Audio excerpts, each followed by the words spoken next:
আকাশবাণী কলকাতা স্থানীয় সংবাদ পড়ছি শুভ্রা চক্রবর্তী। প্রথমে বিশেষ খবর। প্রধানমন্ত্রী নরেন্দ্র মোদী কলকাতায় গতকাল 3টি নতুন মেট্রো রেল পথের সূচনা সহ 5,200 কোটি টাকার বেশি মূল্যের উন্নয়নমূলক প্রকল্পের উদ্বোধন ও শিলান্যাস করেছেন।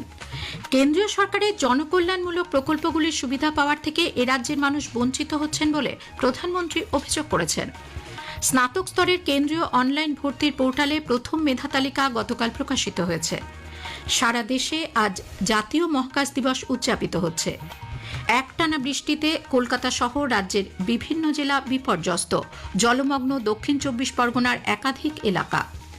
134তম ডুরান্ড কাপ ফুটবলের ফাইনালে আজ কলকাতায় ডায়মন্ড হারবার এফসি গতবারের বিজয়ী নর্থ ইস্ট ইউনাইটেড এফসির মুখোমুখি হবে। আসছে বিস্তারিত খবরে। প্রধানমন্ত্রী নরেন্দ্র মোদী কলকাতায় গতকাল 3টি নতুন মেট্রো রেলপথের সূচনা সহ 5,200 কোটি টাকার বেশি মূল্যের উন্নয়নমূলক প্রকল্পের উদ্বোধন ও শিলান্যাস করেন। যশোর রোড মেট্রো স্টেশন থেকে তিনি ইস্ট ওয়েস্ট মেট্রো রুটে শিয়ালদা থেকে ধর্মতলা, গড়িয়া বিমানবন্দর মেট্রো রুটে বেলেঘাটা থেকে হেমন্ত মুখোপাধ্যায় এবং নোয়াপাড়া থেকে জয়হিন্দ বিমানবন্দরের মধ্যে সংযোগকারী নতুন রেলপথের সূচনা করেন।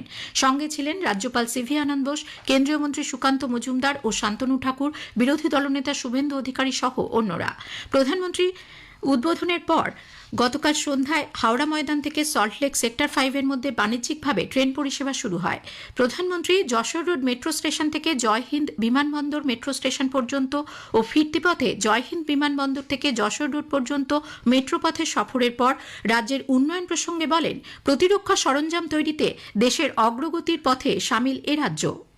अब भाजपा सरकार ने भारत की डिफेंस इंडस्ट्री को नई ऊर्जा दी। इसका लाभ यहाँ की फैक्ट्री को भी मिला है। आज ये फैक्ट्री आधुनिक राइफल और अन्य हथियार बना रही है। इससे यहाँ छोटे छोटे उद्यमियों के लिए नए अवसर बने हैं। इन कारखानों के कारण दमदम, बैरकपुर क्षेत्र में हजारों लोगों को रोजगार मिल रहा है। साथियों, इच्छापुर डिफेंस फैक्ट्री सिर्फ एक उदाहरण है।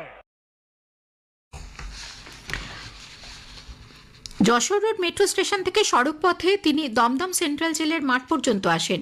বিজেপির বিজয় সংকল্প সভা থেকে প্রধানমন্ত্রী বলেন, অবৈধ অনুপ্রবেশকারীদের কোনো মতে এদেশে থাকতে দেওয়া হবে না। তৃণমূল কংগ্রেস সহ ইন্ডি জোটের তোষণের জন্য অনুপ্রবেশকারীদের উৎসাহ দেওয়ার ফলে দেশের জনবিন্যাস বদলে যাচ্ছে বলেও তার অভিযোগ। প্রধানমন্ত্রী বলেন, বিজেপি বাংলার উন্নয়ন চায়। পশ্চিমবঙ্গের বিকাশের জন্য যে টাকা কেন্দ্র পাঠায় তা লুট হয়ে যাচ্ছে বলে তিনি অভিযোগ করেন। গরিব কল্যাণে পাঠানো টাকা টিএমসি ক্যাডারদের পেছনে খরচ হচ্ছে। এ রাজ্যে কেন্দ্রীয় সরকারের জনকল্যাণমূলক প্রকল্পগুলির সুবিধা পাওয়ার থেকে মানুষ বঞ্চিত হচ্ছেন বলেও তার অভিযোগ। এ রাজ্যে ছেলেমেয়েরা যাতে এখানেই কাজ পায় তার জন্য রাজ্য সরকারের সচেষ্ট হওয়া উচিত।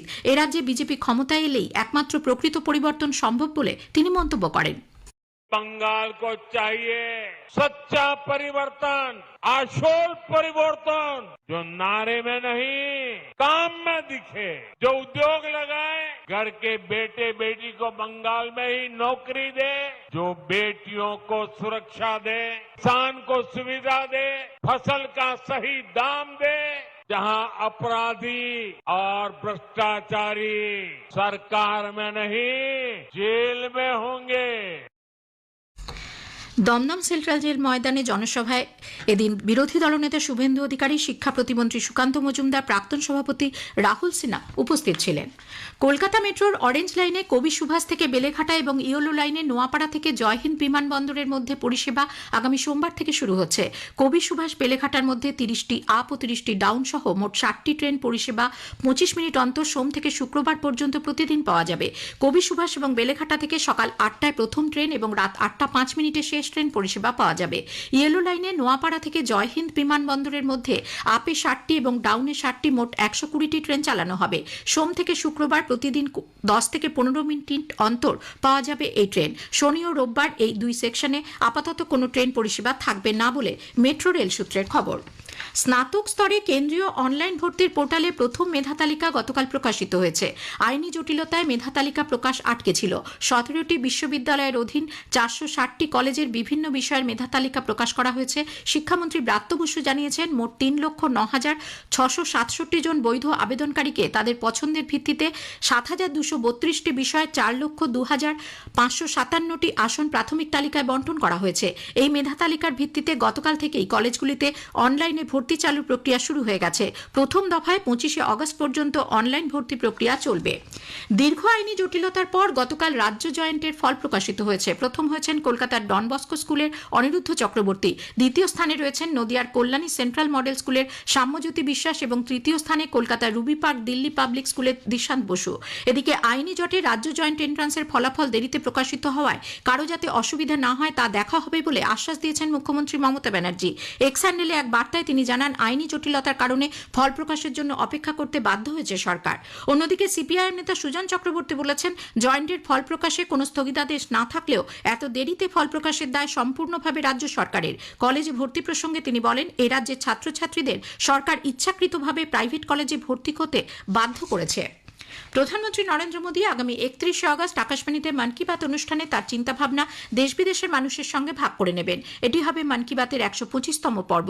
বেলা 11টা থেকে আকাশবাণী এবং দূরদর্শনের সবকটি চ্যানেল এবং আকাশবাণীর news on AIR website, mobile app, প্রধানমন্ত্রীর দপ্তর, তথ্য ও সম্প্রচার মন্ত্রকের ওয়েবসাইট ও ইউটিউব চ্যানেলেও মন কি বাত সম্প্রচারিত হবে। স্থানীয় সংবাদ শুনছেন আকাশবাণী কলকাতা কেন্দ্র থেকে। আমাদের সংবাদ শোনা যাবে ইউটিউব চ্যানেল আকাশবাণী সংবাদ বাংলা, ফেসবুক ও ইনস্টাগ্রাম আকাশবাণী সংবাদ কলকাতা এবং এক্স হ্যান্ডেল এআইআর নিউজ কলকাতাতে। সারা দেশে আজ জাতীয় মহাকাশ দিবস উদযাপিত হচ্ছে। ইসরোতে দিল্লির ভারত মণ্ডপমে মূল অনুষ্ঠানটির আয়োজন করা হয়েছে। ইতোমধ্যে গতকাল ইসরো ভারতের প্রথম স্পেস স্টেশনের মডিউলের উন্মোচন করেছে। রাশিয়া, আমেরিকা এবং চীনের পর চতুর্থ দেশ হিসেবে ভারত নিজেদের স্পেস স্টেশন তৈরি করে নজির করতে চলেছে। মহাকাশ বিজ্ঞানে গত কয়েক বছরের সাফল্য নতুন দিশা দেখাচ্ছে ভারতকে। একটি প্রতিবেদন। চন্দ্রযান-3-এর সফল অবতরণের স্মরণে দেশে উদযাপিত হচ্ছে জাতীয় মহাকাশ দিবস। এবারের মূল ভাবনাই হলো আর্যভট্ট থেকে গগনযান পর্যন্ত ভারতের যাত্রা উদযাপন এবং ভবিষ্যতের অসীম সম্ভাবনার দিক উন্মোচন করা। স্বাধীনতা দিবসে লালকেল্লার প্রাকার থেকে প্রধানমন্ত্রী নরেন্দ্র মোদী মহাকাশ বিজ্ঞানে 300-রও বেশি স্টার্টআপের কথা তুলে ধরেন। देश में जो रिफॉर्म किए गए, मुझे बहुत गर्व होगा। मेरे देश के 300 से ज्यादा स्टार्टअप्स अब सिर्फ और सिर्फ स्पेस सेक्टर में काम कर रहे हैं और उन 300 स्टार्टअप में हजारों नौजवान पूरे सामर्थ्य के साथ जुटे हैं। ये है मेरे देश के नौजवानों की ताकत और ये है हमारे देश के नौजवानों के प्रति विश्वास। গগনযান কর্মসূচিকে মহাকাশ বিজ্ঞানে ভারতের অন্যতম গুরুত্বপূর্ণ পদক্ষেপ বলে উল্লেখ করেন মহাকাশ বিজ্ঞানী ডক্টর সন্দীপ চক্রবর্তী। ইসরো এবছরই ডিসেম্বরের মধ্যেই গগনযানকে পাঠাবে এবং পার্টিকুলারলি শুভাংশু শুক্লা ফিরে আসার পরে শুভাংশু শুক্লার ফিডব্যাক নিয়ে এই গগনযানটা পাঠানো হবে। এবং ইম্পর্টেন্ট ব্যাপার হলো আমাদের 2027-এর মধ্যে কিন্তু অ্যাকচুয়ালি মানুষ পাঠানো হবে। ফলে এই কাজগুলো অত্যন্ত ইম্পর্টেন্ট ভারতের মহাকাশে রাখার জন্য। কাশফিন নাহার, আকাশবাণী সংবাদ, কলকাতা। কলকাতা সহ রাজ্যের বিভিন্ন জেলায় একটানা বৃষ্টিতে বিপর্যস্ত। কলকাতায় গত রাত থেকেই চলছে মাঝারি থেকে ভারী বর্ষণ। টানা বর্ষণে বর্ধমানের বিভিন্ন এলাকায় জল জমার খবর পাওয়া গেছে। টানা দুর্যোগে বিপর্যস্ত দক্ষিণ 24 পরগনা। ভারী বৃষ্টির সঙ্গে ঘন্টায় 50 কিলোমিটার বেগে সেখানে বইছে দমকা বাতাস। আমাদের জেলা প্রতিনিধির একটি প্রতিবেদন।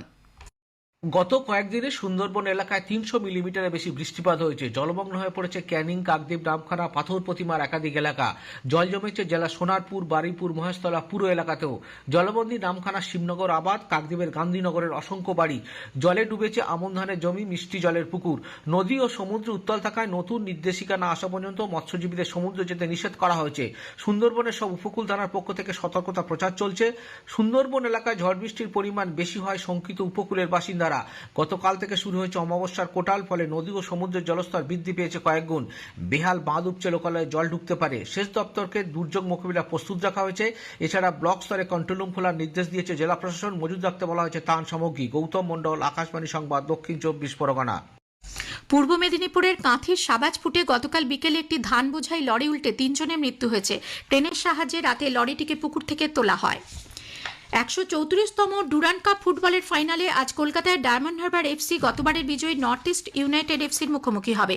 এবারই প্রথম ডুরান্ড কাপে অংশ নিয়ে ডায়মন্ড হারবার এফসি খেতাব জয়ের লক্ষ্যে মাঠে নামবে। যুব ভারতী ক্রীড়াঙ্গনে খেলা শুরু হবে 5:30টায়। শেষ করার আগে খবরের বিশেষ অংশ আরও একবার। প্রধানমন্ত্রী নরেন্দ্র মোদী কলকাতায় গতকাল 3টি নতুন মেট্রো রেল পথের সূচনা সহ 5,200 কোটি টাকার বেশি মূল্যের উন্নয়নমূলক প্রকল্পের উদ্বোধন ও শিলান্যাস করেছেন। স্নাতক স্তরের কেন্দ্রীয় অনলাইন ভর্তির পোর্টালে প্রথম মেধা তালিকা গতকাল প্রকাশিত হয়েছে। স্থানীয় সংবাদ শেষ হলো।